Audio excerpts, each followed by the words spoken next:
This Torah class is brought to you by TorahAnytime.com. Okay, good morning everyone. Shalom Aleichem, Afrechen Chanukah. Bruchim Abam to the Kollel Agad Perka of, we started off in the Queens branch, but now this is Agad Perka National. Is that Reb Chaim over? Reb Chaim Shiur, thank you for joining today. We're going to speak about a subject relevant to the Yom Tov of Chanukah. And I'm going to tell you a question you probably never heard before. You ready for this one? I can't imagine you've ever... Excuse me, are you sending out the Makoros for those people who need it? Oh, so it was sent out to Agar de Pirka. Okay, fine. Okay.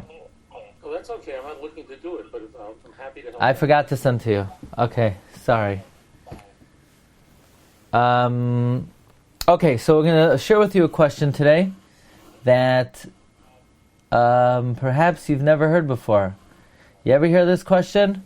The Chashmonaim came into the Beis HaMikdash and they could not find any pure oil, and they found one flask of oil that was enough to last for one night, and miraculously, lo and behold, it lasted for 8 nights.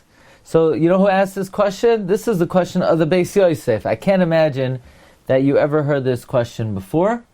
The Beis Yosef asks, why did they establish 8 days of Chanukah if they had enough oil to last for one night? So the first night was not a miracle. I'm sure you never heard that question before. Right? This is the famous question that is attributed to the Beis Yosef. So Rabbi Yisrael is showing the Sefer Ner Lameya of Rav Zeltzer, Zeres HaGavracha, who wrote 100 answers to that question of the Beis Yosef. And in recent times, someone published a Sefer with 500 answers to the Beis Yosef's Kasha. Actually, this was not even the Beis Yosef's Kasha. This question was already brought in the Rishonim, the Meiri, the Sefer HaEshkol.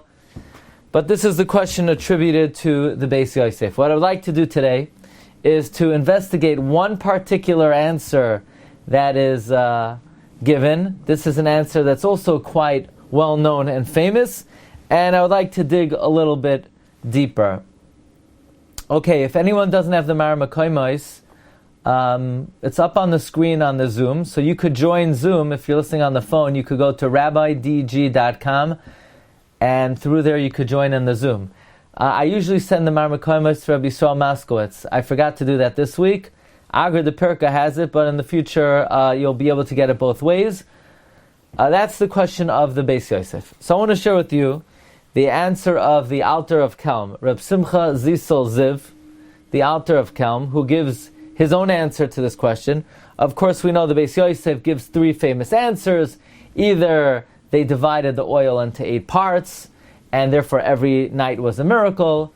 And the question on that approach is, well, how could they divide it into 8 parts? That means the first night they relied on a miracle, in Seimchen al Hanes, or when they poured the oil out of the flask into the menorah, the flask remained full, or when they poured it into the menorah and it burnt, it was not consumed on the first night. Those are the 3 answers of the Beis Yosef. There are many, many famous answers to that question. Last night I happened to see Rav Tzvi Pesach Frank says that the reason they weren't Masaka in Chanukah for 7 days is because then somebody may make a menorah of 7 branches and you're not allowed to make a replica of the menorah of the Beis HaMikdash. So let's examine the answer of the Alter of Kelm. This might even be the most famous answer to this question, and upon further analysis, it's hard to understand how this answer is a plausible approach to answer the Beis Yosef's question. Says the Alter of Kelm. He says, "Va'agav echtoiv l'kvoi tayrasai." He says in the Sefer Chachmo Moser Siman Samach Aleph, he says the Beis Yosef asks, if there's enough oil to last for one night, how could it, and it lasts for 8, so then only 7 days were miraculous, and says the Alter of Kelm, v'tirates ma'asha tirates. He answers what he answers. Well, says the Alter of Kelm, there are 70 panim, shivim panim la Torah, v'gama anoichi en chelki b'pshutai. I'm going to give a very simple answer, and basically the Alter of Kelm famously says that the miracle of Chanukah in oil, this is not anything new. What's so special? That oil lit for 8 days? Okay. The same God that says that oil should burn for 1 day could also say that it should burn an additional 7 days. Is that more difficult for the Creator? Is it harder? Does it require more strenuous effort? The answer is no. For God, there's absolutely no difference at all whether it burns for 1 day or if it burns for 8 days. The difference is for the observer. The observer is not moved, is not inspired when it burns for 1 day because we're used to it, we're accustomed to it, and therefore we're not nispal. But if we see a davar chadash, we see something new, something that was only supposed to burn for 1 day and it burns an extra 7 days, so that is something unusual, that is something moving, that is something that elicits a certain emotional response. The Alter of Kelm calls it, it's like you're being makabel pnei hashchina. And therefore, they were masake. Not only do we make a bracha on the final 7 days, but we make a bracha on the first day, because through the 7 additional days of the Ner burning, we come to recognize that the first day is equally miraculous. In other words, what we call teva, what we call the mask, the guise, the disguise of teva is equally miraculous. And the Alter of Kelm cites the famous Gemara Masechta Tainis on Daf Chav Hey, that one particular Erev Shabbos ben Hashmashos, Rabbi Chanina ben Doisa saw his daughter was sad. Chad bei Shimsha chazi labarte dahavas atziva. Amar la biti lamay atzivas. What are you so sad about? Amar le, she said, Kli shel chomes b'kli shel shemen. I lit the wrong fuel. I lit vinegar instead of oil. It's going to go out. So Rabbi Chanina ben Doisa famously said, Biti ma'ichbala. What's the nafkamina? What's the difference? Misha Amar l'shemen. The same God who says that oil should burn, he can make vinegar burn. Is there any difference? Is there any nafkamina? Do you really think it's a bigger miracle for vinegar to burn than for oil to burn? And therefore, the miracle of the first day of Chanukah is the simple recognition that oil burns, period. I am sure we all heard this approach. This is probably the go-to answer to the question of the Beis Yosef. This answer was first given by Reb Simcha Zisel, the Alter of Kelm, and Rav Moshe Feinstein in the Darash Moshe. He basically offers the same approach. Rav Moshe starts with the following question. In the Alanisim we say, V'achar kein ba'u vanecha, lidvir beisecha, ufinu es heichalecha, v'hidliku neirois, nechatzrois kodshecha. They lit candles. Says Rav Moshe, that's the miracle of Chanukah? That they lit Neiros? Are you kidding me?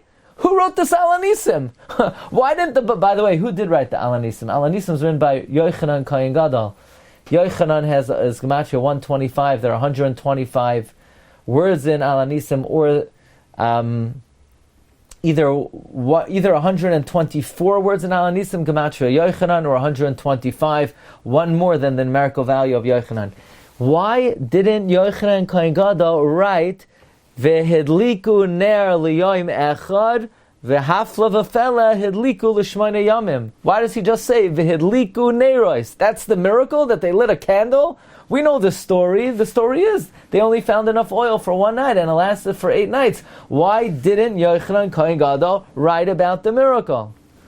And Rav Moshe says the famous approach that we just articulated, that why is Chanukah 8 days? It should only be 7 days. And Rav Moshe says, really, the celebration of the first day is a celebration that oil burns, period. Is that any less miraculous than it burning an additional 7 days? So we have to thank Hashem not only that the oil lasts another 7 days, but that God created the phenomenon that oil burns, period. What we take for granted, what we're used to, all the miraculous phenomenon that we're not moved by because we're used to it, we have to stop, pause, and think, I'm thirsty now, so I'm going to drink water. Water? How does water hydrate me? If I'm thirsty and I drink hydrogen, it's not going to do the trick. If I drink oxygen, it's not going to do the trick. If I double the hydrogen intake to the oxygen, it ain't going to do the trick. 2 gases are not going to hydrate. So the Rebbeinu Shalom, somehow the master chemist is able to fuse together these two gases of hydrogen and oxygen and produce water. That's a miracle on par with oil lasting an additional 7 days. So the additional 7 days cause us to appreciate the etzem phenomenon that oil burns, period. And therefore, says Rav Moshe, if the Alanisim would say that they lit candles for an additional 7 days, you would think the miracle was only 7 days. But therefore, the Yochanan Kohen Gadol wrote, V'hidliku neiros. The miracle is that neiros burn period. The miracle is that oil burns. The phenomenon of fuel burning is an equal miracle, and therefore it was formulated, V'hidliku neiros b'chasos kodshecha. Says Rav David Kohen, Rashiv of Chevron, now we understand the phrase in the Pismain, Yevanim nikbetzu alai. We say, Yevanim nikbetzu alai, uminoisar kan kanim, nasa nesa shoshanim. B'nei vina, people of understanding, Yemei shmoina, 8 days, kavu shironanim. What exactly do you need bina for? Why are we invoking bina? Bina means lahavin davar mitoich davar, to understand one thing from something else. It's not chachma. Chachma is the piece of information. Bina is extrapolating based on what we know to figure out something else. Why was bina needed to establish 8 days? Why is bina even being invoked over here? Says Rav David Kohen, Shlita, based on the altar of Kelm, that the reason why Chanukah is 8 days is through the miraculous burning of the final 7 days, we figured out that not only are the final 7 days miraculous, but the actual phenomenon that oil burns, that's equally miraculous. So they were mizboinein davar mitoich davar, that from the last 7 days, they were mavin, that the first day was also a miracle. And therefore, b'nei vina, children of Bina, masters of Bina, Yemei Shmoina, 8 days, Kavu Shiur Urinanim, says Rav David Kohen in his incredible Sefer, Yemei Chanukah. Marv Rabbi, here's the $1 million question. Do you like this answer to the Beis Yosef's question? Do you think this is a valid answer to the Beis Yosef's question? At first glance, this answer does not seem to be reasonable, plausible, or really be possible or logical in any sense. How could you give such an answer? Oh, you know why? There's an 8th day of Chanukah. 7 for the miracle, and 1 for the fact that oil burns. Guess what? I've just found out a way to add a day to every single Yom Tov. You know, Sukkot, God miraculously put us in a cloud of glory. But we should have another day of Sukkot, because clouds are a miracle. You think clouds you just take them for granted? Nah. Do you understand how miraculous clouds are? You see, you have all this water in the ocean, and you can't drink any of it because there's salt in it. When Christopher Columbus set sail to America, their slogan was, water, water everywhere, not an ounce to drink. So how you have to desalinate the water. So God, you know what He does? He takes this big fire. It's 93 million miles away from the planet. And He shoots the fire down at a speed of 186,000 miles per second. And it heats up the water and it turns into water vapor. And water vapor is lighter than the air. And the water vapor rises up, and then in the cool temperature it condenses and it turns into a cloud. So I just figured out a way how to make Sukkot 9 days in Chutz La'aretz, 10 days in Chutz La'aretz, 8 days for the miracle of Anani, and an extra day for the miracle of clouds. Do we do that? No, we don't do that. I just figured out a way to make the Yom Tov of Pesach an extra day. 7 days for the splitting of the sea, and the 8th day from the fact that there's a sea altogether. I mean, what kind of answer is this? We're adding on a day for nature, so what does it got to do with Chanukah? Why do we tack it on to Chanukah? We could do this to every single miracle that we celebrate. Celebrate the miracle, and the miracle should be revealed to us that nature itself is miraculous. I mean, it's a very interesting chap. It's a good chap. It's a true principle. But what in the world does it got to do with Chanukah? All of a sudden, Chanukah time, we're celebrating nature. It's Nature Celebration Day. We could do that any day. I mean, why do we wake up one time a year, Chanukah, and celebrate 7 days for the miraculous burning of the oil, and one day that oil burns, shkoyach. So now let's do that to every single Yom Tov. But what does it have to do with the Yom Tov of Chanukah? I think that's a very basic question, a question any intelligent person should ask. This is a very nice answer, the Alter of Kelm, but it does not seem to have anything to do with Chanukah per se. B'nei Vina Yemei Shmoina, why didn't the B'nei Vina come along and tack on a day to every single Yom Tov? So let's begin with the comments of Tikunei Zohar. Just the executive summary, we know there's a concept in Jewish thought, in Machshavas Yisrael, that there are 10 spheros, 10 mystical emanations, if you were. Now this is a very difficult subject to explain. Many Achronim were against speaking about it because in a way it's giving a certain entity to God, and HaKadosh Baruch Hu Einoi Guf Lo Yasigeo Masigei HaGuf. But nevertheless, this is a concept alluded to in Shas. For example, the Gemara in Chagiga that says, Be'asar Mamoris Nivra Ha'olam, the Gemara in Chagiga quotes the Mishnah Navos, and the Marsha says that the Asara Mamoris and Nivra Ha'olam is a reference to the 10 spheros, which are Chachma, Bina, and Das, or Chachma, Bina, and Das, and followed by Chesed, Gavura, Tiferes, Netzach, Hoid, Yesod, Malchus. These are the 10 spheros. The 8th sphera, says Tikunei Zohar, Temina Behoida. The 8th one is Hoida, gratitude. Ube Hava Meshabeach David. With that, David praised Hashem. Hoidu Hashem. Vida Hoid Vadai. This is certainly Hoid. Lam Natseach Hoidu. In the words Lam Natseach and Hoidu are Merumas, the 4th sphera, Netzach, the 5th sphera, or the 7th and the 8th, Netzach and Hoid. And these are miraculous. Ube Shabeach Moshe Oz. With the sphera of Hoid, Moshe Rabbeinu sang the Shira, Oz Yashir, Oz. This is what it means. Oz Yashir Moshe. Oz is 8. Because of Hoid, Moshe gave Shira.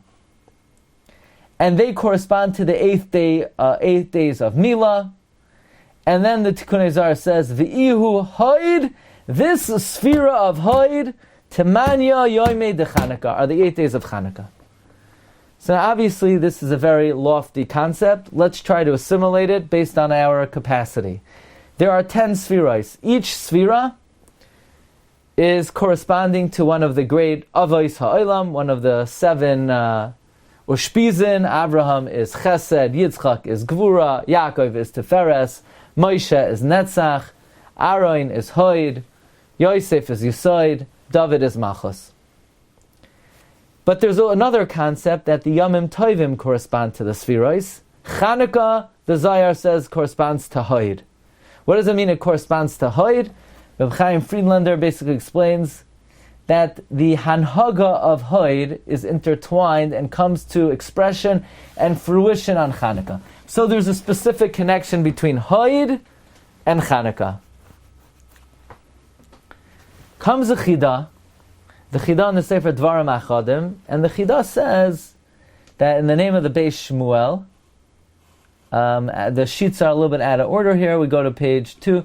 He quotes the Bircha Shmuel, that the reason why Chanukah is 8 days is because the sphera of Hoid is the 8th sphera, namely Chachma, Bina, Das, Chesed, Gevura, Tiferes, Netzach, Hoid. Hoid is the 8th sphera. It corresponds to the 8 days of Chanukah. So there's a specific connection between Hoid and Chanukah. That's why Chanukah is 8 days. Another interesting thing we see is that the Gemara in Brachos darshans the pasuk L'cha Hashem Hagdula V'Hagvura V'Atveres V'Hanitzvah Ha'Hoid. The Gemara in Brachos darshans V'Ha'Hoid refers to the war against Nachal Arnoin when we sang Shira of Hoidah to HaKadosh Baruch Hu. So there's a connection between the Sphira of Hoid and the Middah and gratitude to HaKadosh Baruch Hu. Likewise, the Shlach HaKadosh says that there are two good buddies. These two good buddies are Chanukah and Purim. Chanukah is Hoid, and Purim is Netzach, right? That's why Chanukah is Keneged Aron HaKoyen, and Purim is Keneged Moshe Rabbeinu. Purim is the day we were Makabel the Torah. Purim is the day that Moshe Rabbeinu had his bris milah. Moshe was born on Zayin Adar. His milah was on Purim. Memela, that's why in Purim we say Chuasam Hayisa La Netzach. So Purim is Netzach and Chanukah is Hoid. That is why Chanukah is 8 days. Hoid is the 8th Middah. Let's try to translate the word Hoid. And to be able to translate this properly, we have to go to the all-time greatest expert in the nuances of Lashon HaKodesh, namely the Malbim. As opposed to other Achronim who say there's something called Shemos HaNirdafim. Shemos HaNirdafim are synonyms. The Malbim is of the opinion there are no synonyms. Every Hebrew word has a specific nuance and connotation. There are no synonyms. And therefore the Malbim throughout Tanakh explains the difference between Chazak, the Ematz. The Malbim explains the difference between many similar expressions. And in fact, he wrote a whole lexicon on this subject called Sefer HaKarmel. And the Malbim in Sefer HaKarmel, in at least 5 places in his writings, the Malbim explains the difference between two words that seem to have very similar meanings. Hoid and Hadar. What's the difference between Hoid and Hadar? They seem like they have the exact same meaning. Says the Malbim that the word Hadar refers to Yoifi Hachitzaini, external beauty, that is revealed and detectable by the naked eye. How is beauty determined and detected? Its shape, its appearance, its texture, by outward external features. A person, his beauty could sometimes be detected through external qualities, wealth, power, age. So, for example, when we talk about an esrog, we call it pre-eitz hadar. An esrog has external beauty, its shape, its symmetry, its bumps. These are all features of external beauty. Zikanim could have hadar. Hadras zikanim, their old age, is a expression of external beauty. And therefore, we need to show honor to zikanim. How? Vihadarta. Hadar is a display of appreciation of external beauty. Yehoshua ben Nun was given Hadar. Bechar Shairai Hadar Lai Hadar. Yehoshua was given Hadar. What was his Hadar? He was a valiant warrior. He went into the land of Canaan and he destroyed 31 kings. He had Hadar. Al Tehedar Pnei Gada. When you're in a court case, the judge cannot give and afford, the judge cannot accord an elder with external honor. Vidal loisedar berivai. Hadar refers to external beauty. The way something appears, looks, its symmetry, its appearance, its muscle tone, its texture. These are all qualities that are measurable, that are finite, that are objective. Chazal tell us, Hoid was given to Moshe, Hadar was given to Yehoshua. If Yehoshua was given Hoid, then nobody would have been able to stand up to him. Yehoshua was not given Hoid. Moshe Rabbeinu gave some of his hoid to Yehoshua. And that is why the Malbim explains in Parshas Pinchas that God commanded Moshe Rabbeinu, V'nasata mehoidcha alav. Give some of your hoid upon Yehoshua. What is hoid? Yehoshua had hadar, he had external beauty, he had majesty, he was a valiant warrior. The answer is, hoid is not external beauty, hoid is internal beauty. Says the Malbim, hayofi hapanimi, internal beauty. Hanafshi, something, a soul quality. The Malbim says on Parshas Kedoshim, hahadar hu hayofi hachitzoini, hamiyuchad l'chol davar shabai nedar b'minoi. Hu hahadar, hadar malchus, hadras chasidim, hadras kodesh. Now, hoid, on the other hand, is referring to internal beauty. Take a look over here, back in the Sefer HaKarmel.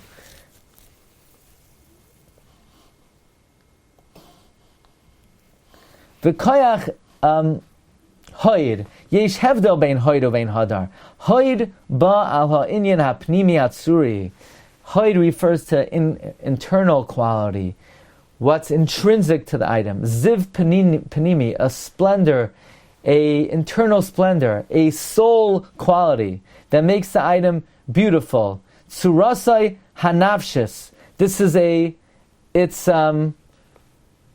soul image. Ba'atzmus hadavar. Malei ruach. Let's say the item is full of spirit, chachma, wisdom, bina, understanding, anava, humility, racham, mercy, chemla, tzedek, justice, mishpat. These are all internal qualities, koiches suriyim, upnimiyim, that are not revealed to the outside. So the difference between hoid and hadar is something that looks beautiful. Hoid is an internal quality. Now sometimes you could meet someone and they're not objectively good looking.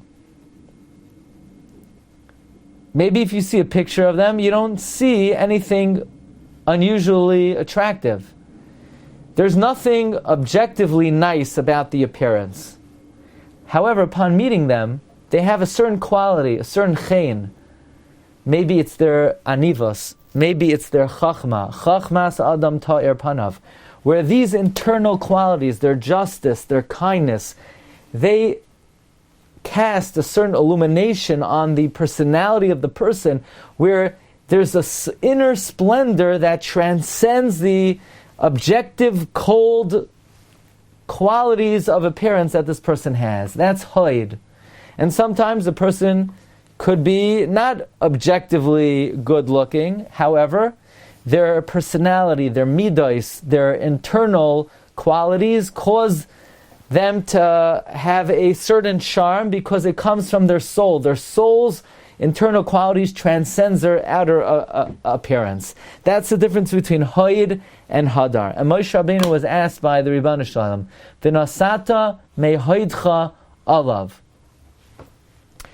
I want you to give some of your hoid to Yehoshua. Don't give all of it. If you give all of it, then Yehoshua will become invincible, because he would then have the external hadar combined with the internal hoid. By the way, that's why Moshe Rabbeinu never went to war.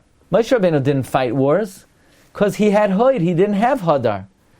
We don't find somewhere that Moshe was yifei toyar, so to speak. He had an internal hoid, which made him beautiful, which made him majestic, but it came from the quality of hoid. Chanukah is the Middah of hoid. Chanukah is the Middah of hoidah. What does hoid have to do with Chanukah? This is very important. The sphera associated with Chanukah is hoid. God operates the world on two planes. The world has two dimensions to it. The world has hoid and the world has hadar. You know what the hadar of the world is? Nature. There's certain phenomenon with which the world operates. there is an ecosystem, there is condensation, there is precipitation, there is rain, there is respiration, there is digestion. There are all kinds of phenomenon, and these phenomenon can be measured. These phenomenon can be detected. Somebody could go to the doctor. The doctor could say, okay, this is your blood pressure. Someone could go to a medical physician, and they could say, okay, you have X amount of time to live. We've determined that your life capacity is this number of years. Your body is holding on at this state, in this stage, and there's certain phenomena in life that are measurable, and we think that's how the world actually runs. We think the doctor will say, well, your heart is in this condition, so therefore you have X number of years left. Your body is in this state, so therefore your life expectancy is 10 years, 20 years, a day, a month, 50 more years. That is the hadar of the world. Hadar means the external methodologies and processes which are measurable, calculative, they can be added up, scientific, they're finite. But that is not really how HaKadosh Baruch Hu runs the world. Because behind what we call teva, behind the hadar of the world is the height of the world. And the height of the world is Hashem secretly operates the world, that when a person does mitzvahs, then the world is in a state of well-being, success. That when a person does mitzvahs, the body is healthy. You could go to the doctor and the doctor won't measure it, and the doctor won't see it, and the doctor won't find it. But the way the internal mechanism and operation of the world is through the process of Hoid. And as we're going to see, the Ramban says there is no such thing as Teva. Teva is just a mask that doesn't really intrinsically exist. The way the world really exists is that when a Jew puts on tefillin, there's no famine in the world. There's more rain. One second. How does me putting a box on my arm affect the rain cycle? Moreover, when a Jew davens properly, the stock market goes up. When a Jew brings his phone into the Beis HaKnesses, the stocks go down. That's the reality. When a person talks by davening, it will affect his money. When a person davens properly, he will live a more successful life. When a person speaks kindly to his wife, to his family, he will lead a better life. When a person speaks harshly and critical, his life won't be as good. Say, what does one thing have to do with the other? Why does my tefillah affect the stock market? Why does the way, whether I talk or not in the shul, why does it affect whether COVID spreads or not? When Jews act properly, COVID comes to an end. When Jews don't act properly, there are new variants. So, I don't know how. Why is one thing connected with the other? This is the fundamental tenet of Emunah that the Ramban says we don't see it, we can't see it, we can't measure it, we can't calculate it, we can't add it up, but this is what we believe, that the whole world is nisim, nistarim, affected by the masim of Bnei Adam. That is what is called hoid. The external facade of the world, that everybody else thinks the way the world operates, is called hadar. You know who didn't believe in hadar? In Hoid? You know who didn't accept Hoid? The Yavanim. The Yavanim said, you know how we're going to determine a person's value? We're going to look at their physical qualities. If they have good muscle tone and good muscle sculpture, and they look beautiful and they look handsome, then they must be a good person. The way things look is how they are. Furthermore, Rabbi Yitzchak Isaac Chaver says that, again, the world operates on two planes. There are two procedures with which the world operates. And Aristo, who is the smartest man who ever lived, the Gra writes, where the wisdom of Aristotle ended, the Chachma of Kabbalah of the Ramak began. Where the Chachma of Kabbalah, the Ramak ended, the Chachma of the Arizal began. Aristotle was the greatest Chacham of the disciplines of this world. His Hashkafas HaChaim is if you could add it, and you could measure it, and you could weigh it, and you could calculate it, then it exists. There are ecosystems. There is respiration because we could measure your heart rate and your breathing capacity. And there is blood type, and there is DNA, and there are all kinds of phenomena taking place in the human body because whatever we could measure with a thermometer and under the microscope and anything that's calculable exists.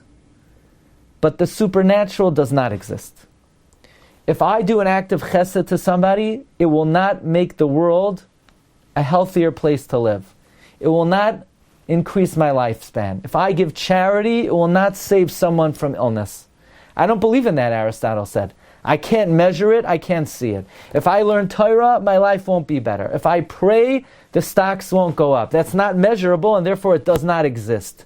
Basically, Yavan accepted one hashkafas hachayim. The world has hadar, the world does not have hoid.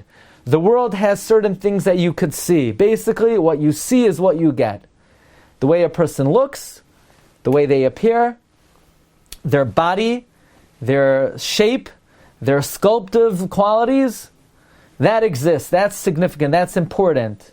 Midos, that's not measurable. Character is not measurable. Divine service is not measurable. And therefore it doesn't exist. But the Jewish people, from time immemorial, we say the externalities have value if they bring out the internal qualities. We say, listen to this.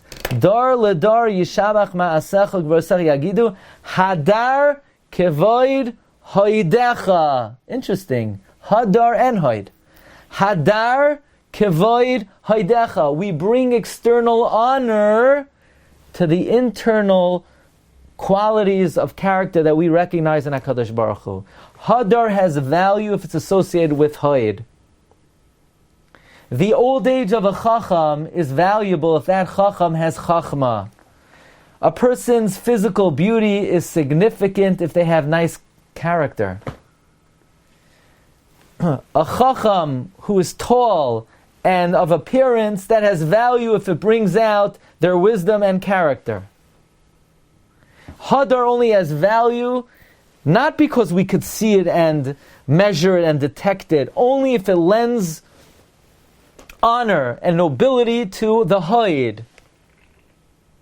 The main point of dispute between Yavan and Yisrael is that Yavan did not accept anything that's not measurable. Look in the Ramban in Parsha Achri Yemos. He says, "V'lo yuchal lefaresh." I can't explain. We need to muzzle those who become wise in nature, who are drawn after Greek philosophy. The Greeks denied anything except for something that they're able to detect. They were arrogant to suspect, him and his wicked students, that anything you can't see, anything you can't measure, does not exist.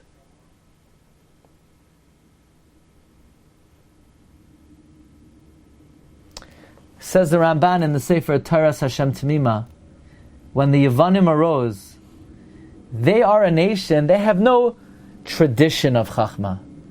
They're not like the Jewish people that we have a tradition going back to Sinai. Therefore, they say, look, if we could add up 50 plus 14, 64, that they believe. We could see the 50 entities, we could see the 14 entities, and we could add it up to 64 entities. Science, we believe. We could take a test tube, we could put it under the microscope, and we could see it, study it, analyze it, appreciate it. But don't tell me that the world operates in the hidden way that people's actions and people's character affect the trajectory or downward trajectory of the world. Don't tell me that COVID spreads or exists in the world because some kind of averos that people may have been doing. No. There was an accident in a laboratory, and that's why it spread. But nothing more than that. It's not like people's actions or beliefs or behavior or character had anything to do with it. It's not like if we say Tehillim, anything will change. But the Jewish people don't believe that. We believe that our prayers, that our tefillos change the stock market and the life cycle and the lifespan and people's health, and the global well-being is dependent on our bein adam l'chaveroi and our bein adam l'makai. How? I don't understand. I'm sitting in my room. I'm learning an ancient Babylonian text. Why would that affect world finances? Why would that affect COVID-19? I am not speaking to a single scientist. I'm not speaking to any immunologist. Why would my Limud Torah put the world in better shape? You're right. That's what the Greeks believe. If you can't see it, if you can't measure it, it's not true. Because they only believe in Hadar. They believe in what you could see. But we believe that Hadar is just a disguise. It's just a mask. Behind the Hadar is the internal operating force of the world, which is the Yad of HaKadosh Baruch Hu. We don't believe the world operates on Hadar. And therefore, if there was ever a Yom Tif that we should celebrate, not only the miracle that's obvious, that's overt, that we could see with our eye. If there was ever a Yom Tif to say, well, if the additional 7 days of burning is miraculous, then you know what? The phenomenon that oil burns is equally miraculous. Of course, the only appropriate time, the most appropriate time to do that would be Chanukah. Chanukah corresponds to the Middah of Hod. Hod is celebrating, acknowledging the inner mechanism of the universe. Not only the Hadar, the last 7 days are the Hadar. The first day is the Hod. If Chanukah is the Sphira of Hod, there's no more appropriate time to celebrate Misha Amar, L'Shem and Sheyadloik, Yoimar L'Choymet Sheyadloik. Chanukah is the time that we extrapolate. The B'nai Vina were maven that if there are open miracles, it's to come to recognize the hidden miracles. By the way, the Oyev Yisrael writes that we know that the Sphira of Hod corresponds to Aaron HaKoyin, and again, that's why Chanukah was associated with the Kohanim and Aaron, because Chanukah is specifically the Middah of Hod. Now, for you Mikubalim out there, there is a stira that Reb Tzadok HaKoyin asks, namely that Moshe Rabbeinu is also sometimes associated with Hod. We just saw in the Zohar HaKadosh, in the Tikunei Zohar, that Moshe sang Oz Yashir with the Middah of Hod, which means that Moshe is Hod,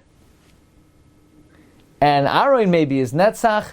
The truth is, like we saw before, the two Middos, Hod and Netzach, are the two thighs, which refer to Chanukah and Purim. So there's a certain degree of flexibility and interchangeability between the spheres of Hod and Netzach, because they correspond to Aaron and Moshe, Chanukah and Purim. In fact, let's think about it. If the spheres, if Chachma, Bina, and Das is in the mind, and Chesed, Gvur, Tiferes is the body, Hod and Netzach are sort of outside of the body.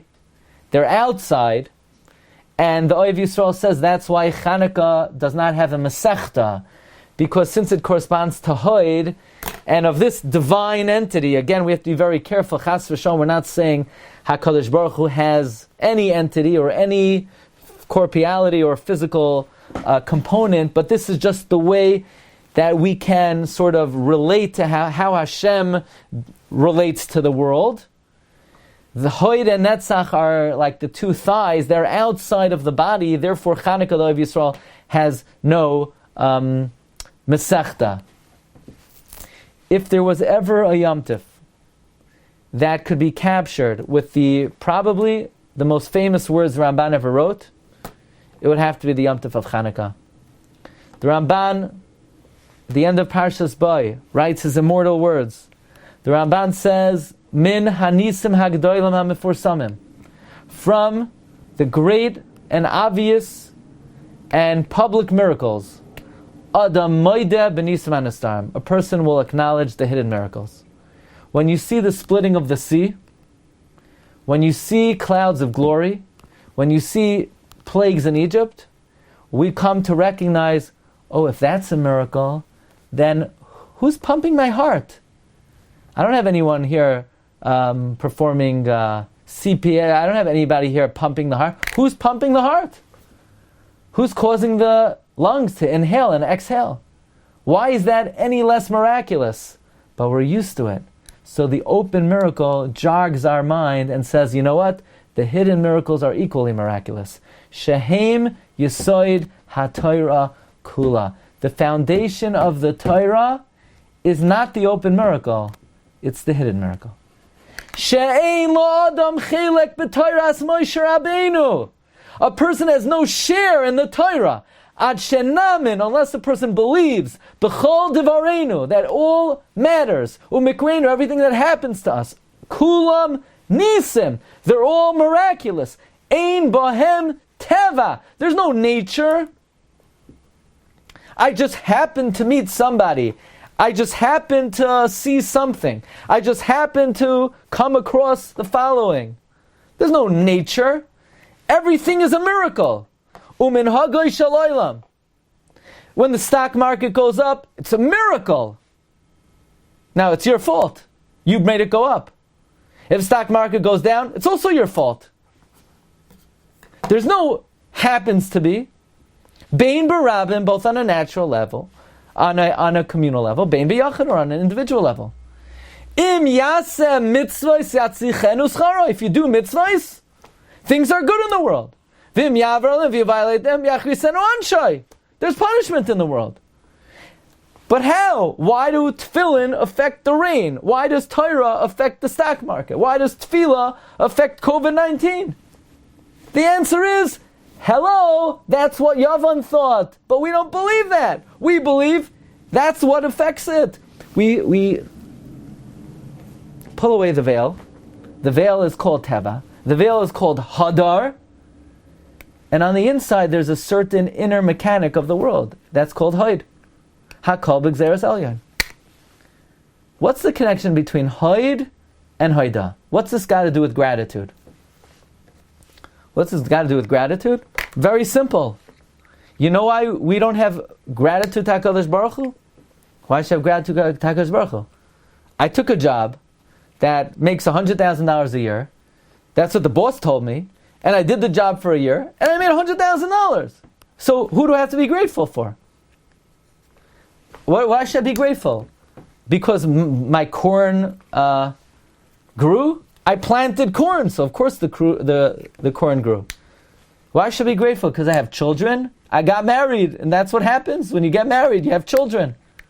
What do I need to be grateful for? There's certain processes that the world works with, and I tapped into those processes. So therefore, I deserve the outcome. I should be grateful that I'm alive. Why should I be grateful? My parents had me. And when you bring someone to the world, they live.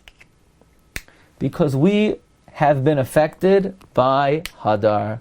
We see the way things look on the outside. On the outside, it looks like when you get married, you automatically have children. The phone line went down.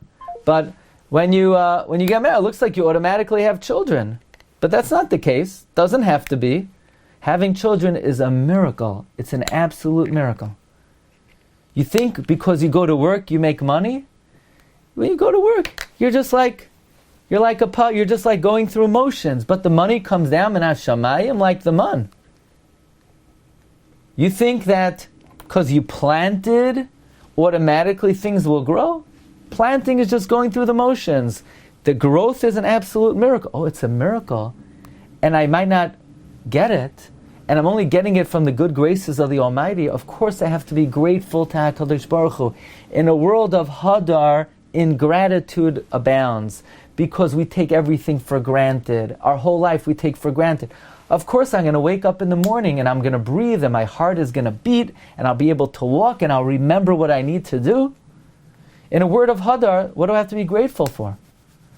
But if we pull away the mask and we pull away the veil and we recognize that every single thing that transpires in this world is an outright miracle, that the 7 days that the menorah burnt is not any more miraculous than the first day, that's when gratitude happens. Hoidah is utterly dependent on the sphera of Hoid. When you accept, when you rely on the external phenomenon that we take for granted, then we're ungrateful. But when we recognize everything in this world is an absolute miracle from HaKadosh Baruch Hu, there are no phenomena, there are no rules of the universe. That's just the way Hashem would like us to see it. That's when we're able to have Hoidah to Hashem.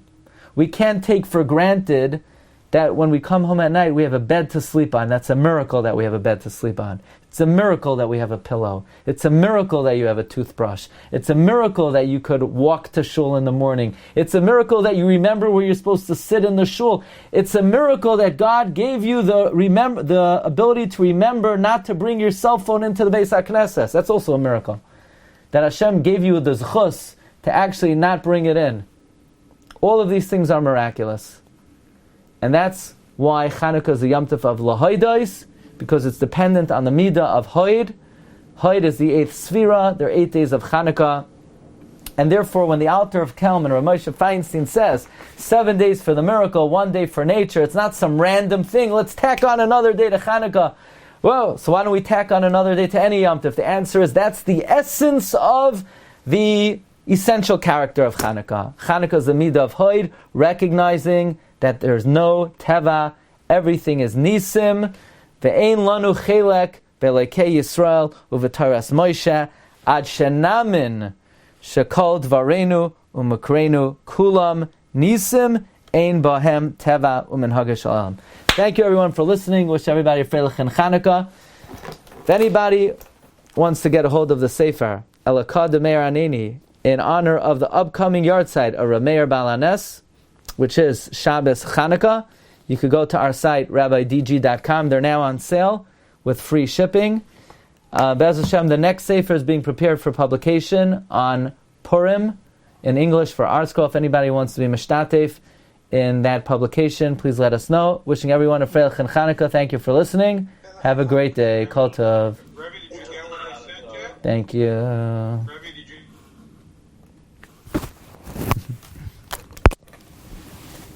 You've just experienced another Torah class brought to you by TorahAnytime.com.